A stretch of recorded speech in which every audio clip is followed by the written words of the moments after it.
Sir, ರಾಜ್ಯಕ್ಕಾಗಿ ಏನಾದ್ರು ಮಾಡಬೇಕು ಅನ್ನೋಂಥ ಕನಸಿರುತ್ತೆ. ಯೂಶುವಲಿ ನಿಮ್ಗೊಂದು ಸುವರ್ಣ ಅವಕಾಶ ಸಿಕ್ಕಿದೆ, ನಮ್ಮ ರಾಜ್ಯದಿಂದ ಕೇಂದ್ರ ಸಚಿವರಾಗಿ ಹೋಗಿದ್ದೀರಿ, ನೀವು ಕ್ರಿಯಾಶೀಲರು. ನಾನು ಆಗ್ಲೇ ಹೇಳ್ತಾ ಇದ್ದೆ, ವಯಸ್ಸು ಬಹುಶಃ ನಾವು ತಪ್ಪು ಹೇಳ್ತಾ ಇದ್ದೀವಿ, ಸೋಮಣ್ಣ ಅವ್ರಿಗೆ ಒಂದು 26-30 ಇರಬೇಕು ಅಂತ. 75 ಅಲ್ವೇ ಅಲ್ಲ ಸರ್? ನಿಮ್ಮ ನೋಡಿರಂಗೆ ಅನ್ಸೋದಿಲ್ಲ. ಇಲ್ಲ ಸರ್, ನನ್ನ ಮಗಳು ನಾನು ಡೈ ಹಾಕ್ಬೇಕು ಅಂತ ನಾನು ಯಾರು ಹೇಳಿದ್ರು, ಅದು ನನ್ನ ಮಗಳೇನು ಹೇಳಿದ್ರು, ನೀನು ಡೈ ಹಾಕ್ಬಿಟ್ರೆ ನಮಗೆಲ್ಲ ಗೊತ್ತಾಯ್ತದೆ, ಬೇಡ ಬೇಡ. ಹಾಗಾಗಿ ಸರ್, ರಾಜ್ಯಕ್ಕೆ ಆಯ್ತು ಸರ್, ಪ್ರಯತ್ನ ಮಾಡಿ ಒಂದ್ಸರಿ ನೋಡೋಣ ಸೋಮಣ್ಣ ಅವ್ರು ಹೆಂಗ್ ಕಾಣಿಸ್ತಾರೆ ಅಂತ ಹೇಳಿ. ಚೆನ್ನಾಗಿದೆ ಸರ್, ರಾಜ್ಯಕ್ಕೆ ನಿಮ್ಮ ಕನಸಿನ ಯೋಜನೆಗಳು, ರಾಜ್ಯಕ್ಕೆ ಏನ್ ಮಾಡ್ಬೇಕಂತ ಅನ್ಕೊಂಡಿದ್ದೀರಿ? ನೋಡಿ ಸರ್, ಕರ್ನಾಟಕ ಒಂದು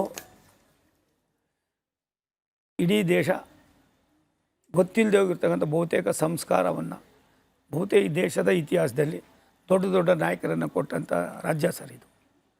ದಿವಂಗತ ನಿಜಲಿಂಗಪ್ಪನವರಿಂದ ಹಿಡಿದು, ಬಿ ಡಿ ಜತ್ತಿಯವರಿಂದ ಹಿಡಿದು, ದೇವರಾಜ ಅರಸವರಿಂದ ಹಿಡಿದು ಅನೇಕ ಮುತ್ಸದ್ದಿ ನಾಯಕರನ್ನ, ಜೆ ಎಚ್ ಪಟೇಲ್ರವರ ಆದಿಯಾಗಿ, ದೇವೇಗೌಡರಂಥ ದೊಡ್ಡ ಮನುಷ್ಯರ ಆದಿಯಾಗಿ, ಇದೊಂದು ದೊಡ್ಡ ದೇಶ.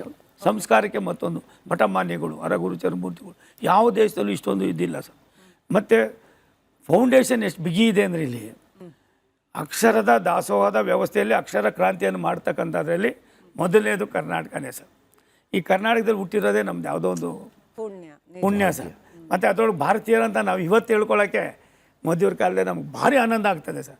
ಆದ್ದರಿಂದ ಅನೇಕ ಯೋಜನೆಗಳ ಜೊತೆಯಲ್ಲಿ ಈ ರಾಜ್ಯ ಒಂದು ಕಡೆಯಿಂದ ಮತ್ತೊಂದು ಕಡೆ ಹೋಗ್ತಕ್ಕಂಥದ್ದಕ್ಕೆ ಆದ್ಯತೆ ವಲಯವನ್ನು ಮಾಡಿ, ರೈಲ್ವೆ ಇಲಾಖೆ ಇದು ದೇಶದ ಅಭಿವೃದ್ಧಿಯ ಮತ್ತೊಂದು ಸಂಕೇತ ಸರ್ ಇದು. ಅದಕ್ಕೆ ಪ್ರಧಾನಿಗಳು ಹೇಳ್ತಾ ಇರ್ತಾರೆ, railway is nothing but growth engine ಅಂತಾರೆ ಸರ್.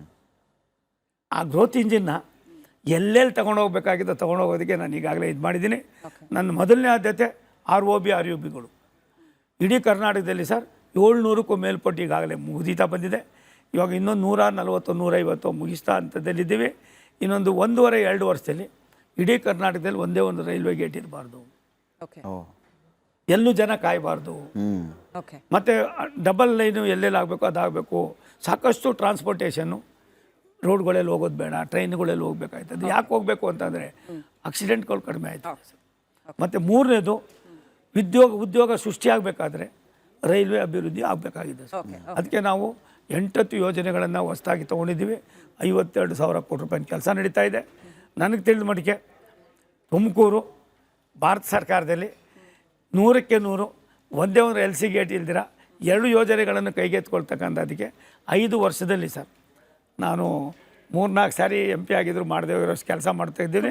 ವಿಚಾರ ಬಂದಾಗ ಸೋಮಣ್ಣ ಅವರ ಮುಖದಲ್ಲಿನ ಖುಷಿನೇ ಬೇರೆ. ಅದೇನಾಗಿದೆ ನಿಮಗೆ ನನಗೆ ಸಂತೋಷ ಅನ್ನೋದಕ್ಕಿಂತ ನಮ್ಮ ಗುರುಗಳಮ್ಮ, ಆರಾಧ್ಯ ದೈವಮ್ಮ ಶಿವಕುಮಾರ ಸ್ವಾಮಿ, ಮತ್ತು ಅಂಥ ಪುಣ್ಯಾತ್ಮರು ಹುಟ್ಟಿದಂಥ ಭೂಮಿ ಅಮ್ಮ ಇದು.